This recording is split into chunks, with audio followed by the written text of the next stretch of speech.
புரட்சி அதிமுக கட்சி தொடங்கிய புகழேந்தி தற்போது அண்ணா அறிவாலயத்தில் செய்தியாளர்களை சந்திக்கிறார். பார்க்கலாம். வெற்றி பெறாது. இதே நிலை எடப்பாடியிலும் இருக்கும். அதில் மாற்று கருத்து எனக்கு கிடையாது. 67க்கு பின்னால் பேரறிஞர் அண்ணா ஆட்சி அமைத்த பின்னால் அதற்கு பின்னால் நீங்கள் பார்த்தீர்களேயானால் திராவிட முன்னேற்ற கழகம் 10 ஆண்டு காலம் தொடர்ந்து இல்லை. மாறி மாறி இருக்கும். கலைஞர் பேரறிஞர் அண்ணா மறைந்தார், கலைஞர் மறைந்தார், இப்படி போச்சு.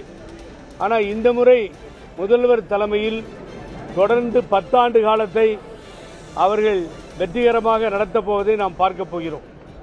ஆகவே இதற்கு காரணம் பழனிசாமி யாரோடும் ஒத்துப்போகாமல் போனதுதான் காரணமாக அமைந்தது என்பதை நாம் புரிந்து கொள்ள வேண்டும். விடியா திமுக விடியா அரசுன்னாரு. இப்போ விடிஞ்சது 5000 ரூபாய் அக்கௌண்ட்ல போகுது. அப்புறம் இப்படி கொடுத்தாங்க அப்படி கொடுத்தாங்கன்னா பழனிசாமிக்கு நான் என்ன சொல்றது? அவருக்கு அரவணைச்சும் போக முடியல. இனி பழனிசாமி கதை முடிந்தது. 26ஓடு இந்த தேர்தலில் அதிமுக கதை என்பது என்ன ஆகும் என்ற கேள்விக்குறி எழுந்தது. அதனால்தான் புரட்சி அதிமுக என்பதை ஏற்படுத்தினோம். அதன் மூலமாகத்தான் ஆதரவை தெரிவித்தேன். உங்கள் முன்னால் பேசிக் கொண்டிருக்கின்றேன். இந்த முதல்வருக்கும் இந்த அரசுக்கும் ஆதரவாக பிரச்சாரம் செய்துதான் ஆக வேண்டும். அப்பொழுதுதான் தேசிய கட்சியில் இங்கே உள்ளே வராது. பாரதிய ஜனதா கட்சி போட்ட திட்டம் அதிமுகவை உடைத்தெறிய வேண்டும். 4-5 பண்ணணும்னு நினைச்சாங்க. அவர்கள் போட்ட கணக்கு வேறு விதமாக மாறிவிட்டது. அவன் போட்ட கணக்கு ஒன்று, இவன் போட்ட கணக்கு ஒன்று, இவன் போட்ட கணக்கு ஒன்று.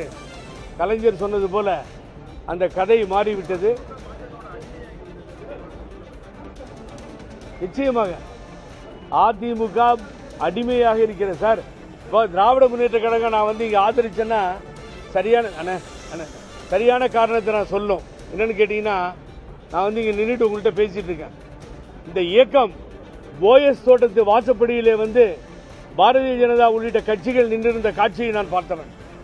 அம்மாவை பார்க்க முடியுமா, 4 சீட்டு வாங்க முடியுமா, 5 சீட்டு வாங்க முடியுமா என்று நின்றார்கள். இன்னைக்கு டெல்லி தெருக்களிலே அலைந்து ஒரு 4-5 சீட்டுக்காக இது கம்மி ஜாஸ்தி பேசுறதுக்கு, ரேட் பேசுறதுக்கு அங்க போயிட்டாரு. யாரு? பழனிசாமி. இங்கே தலைமை கழகம் இல்லையா லாயிட்ஸ் ரோட்ல? ஏன் எந்த கூட்டணியும் உங்களை தேடி வருவதில்லை? ஆகவே கூட்டணியும் இல்லை பழனிசாமிக்கு. எல்லா கதையும் முடிந்து போன கதையாகிவிட்டது சார். நான் பொதுக்குழுவை கூட்டி முடிவு செய்து எப்பொழுது ஆதரவு ஆரம்பிக்கிறேன் என்பதை நான் முடிவு செய்தேன். ஆதரவு சொல்லிட்டு வந்துட்டேன் முதலமைச்சர். மாற்றுக்கிறதே இல்லை வேற.